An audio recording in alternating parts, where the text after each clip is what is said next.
At this point in time, you've probably really started to experience the turbulence of the times. Having said that, there is no point in human history where the times are not sometimes turbulent. Could be wars, it could be pestilence, as the Bible puts it. It could be the churnings of our inner hearts. Whatever it is, I find the words of Psalm 62 very comforting. And I'll just read. My soul rests in God alone. My salvation is from him. He alone is my rock and salvation, my fortress. I will never be greatly shaken. How long will you assault a man? Would all of you throw him down like a leaning wall, like a tottering fence? They fully intend to throw him down from his lofty place. They delight in lies. They bless with their mouth, but they curse inwardly. Verse 5 says, my soul, wait in silence for God alone, for my expectation is from him. He alone is my rock and my salvation, my fortress. I will not be shaken. With God is my salvation and my honor.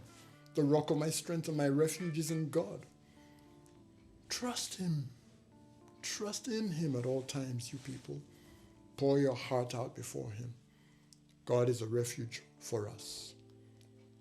Selah. For those of you who have looked to people for so much and been bitterly disappointed, have been trampled down by people, have been mowed down, so to speak, and completely degraded by people. Psalm 62 continues in verse 9 and says, surely men of low degree are just a breath, and men of high degree are a lie. In the balances they will go up. They are together lighter than a breath. Don't trust in oppression, but don't become vain in robbery. If riches increase, don't set your heart on them. You see, many times do understand that people stress you not necessarily because of you, but because of their own insecurities. And this is a good lesson, those of you who are feeling downtrodden, God can lift you up out of anything, and when he does, do not become the oppressor you detested or the robber you looked in awe and wonder at. And if riches do increase, don't make them your God. It's easy when the chips are down to resent people who may have gone ahead of you in success or in wealth or in achievement or even in scholarship.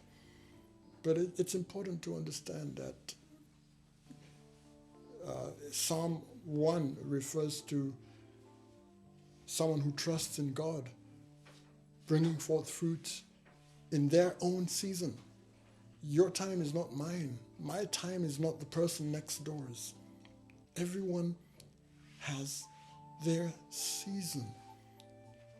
It gives us reason then to say, God, nourish me and furnish me with your grace and your strength and your perseverance. May my soul, as this psalm says, rest in you alone, and may my increase and advance come from you alone. The psalmist goes on to say, God has spoken once. Twice I have heard this, that power belongs to God. Also to you, Lord, belongs loving kindness, for you reward every man according to his work. And so you may be waiting. You may be like the psalmist who's trying to figure out, where do we go from here? I close with the words of Matthew 11:28-30. Come to me, all you who labor and are heavy laden, and I will give you rest. Take my yoke upon you. Learn from me, for I am gentle and lowly in heart, and you will find rest for your soul. For my yoke is easy, my burden is light. Stop trying to be the general manager of the whole universe, or the director, as it were, of everything about your life. Let God arise so that his enemies in your life are scattered. Have a beautiful day. God bless you.